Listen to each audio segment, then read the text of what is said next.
Hello, I'm Gloria Fletcher. This is my how-to video. I'm doing a video on boondoggles, aka box braiding. I apologize ahead of time for the quality. I had to do this while I was at work on duty, so again I apologize.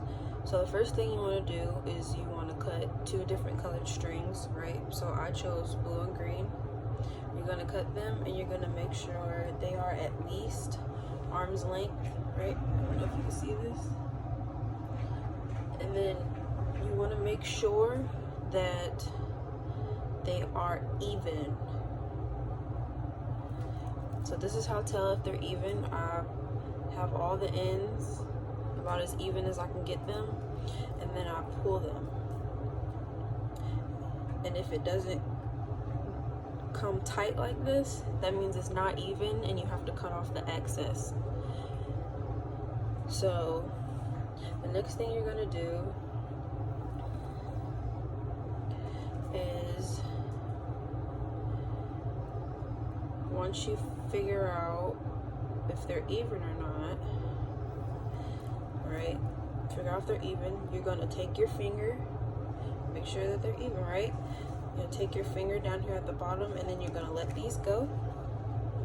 And then you're gonna try not to move them and just make them perpendicular, like this.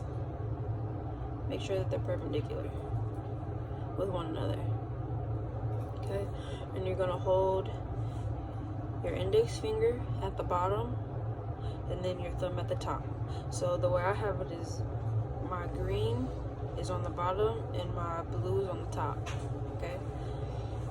So the one that's on the bottom, which is my green, I'm gonna take each end and I'm gonna bring it over.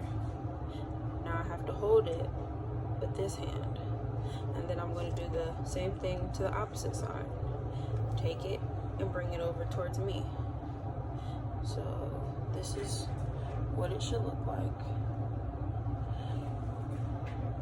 Now I'm going to do the same thing to the blue. So I'm going to take this end, but with this time I'm going to go over the first green and then under the second one, and then I'm going to pull. Now you have to make sure that it's not twisted, okay? I don't know if you can see that.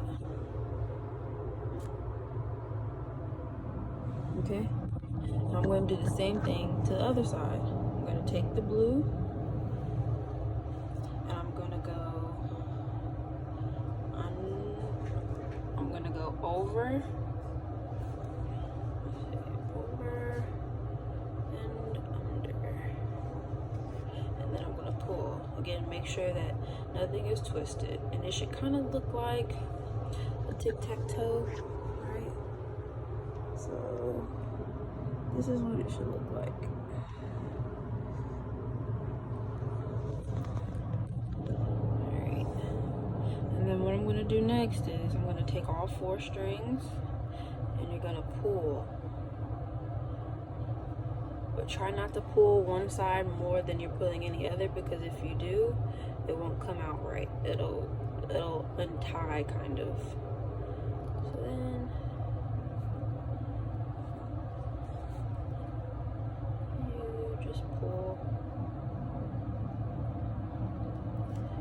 Make sure that you're pulling in the direction that it's going. So then this is what it's gonna look like now. It's gonna kind of look like a box, right? So then once you do that, so how I have it here, how, as you can probably see, you have one green on the left and one green on the blue, one green on the right and one green on the left, and then if you turn it, it's the same thing, right? So you're going to do the exact same thing, except for now this time it won't be as hard, and you just keep it on the side that it's already on. So how I have the blue on I have a string on the left side and I have a string on the right side. Whenever I flip it over, it's going to stay on that side. Same thing for the other color, the green. It's going to stay on the side that it's on no matter what. So I'm going to go over and under, and then take the other other side and go over and under, and then you pull. So it's the same exact thing, and that's what it will look like. Okay, and you just keep going and repeat those steps. Getting it started is probably the hardest part, but once you get a hang of it, it gets pretty easy, and then you go until you have the finishing product. Once you get to about 1 to 1.5 inches of string left from braiding it, you're going to tie that string, that remaining string, you're going to double tie it, and then you're going to pull it very tight. You're going to do this so it doesn't unravel, and then you will have a finishing product. It will look just like this. You'll have this pattern all the way up. I have one that's finished, but just so you can kind of get a look at what it looks like. This is not a box braid. It is a boondoggle, but it's not in a box form. I've twisted it, but it should look something, you know, like this, just in a box form, just so you guys can kind of get a look at what it should be like. And that is it. Thank you.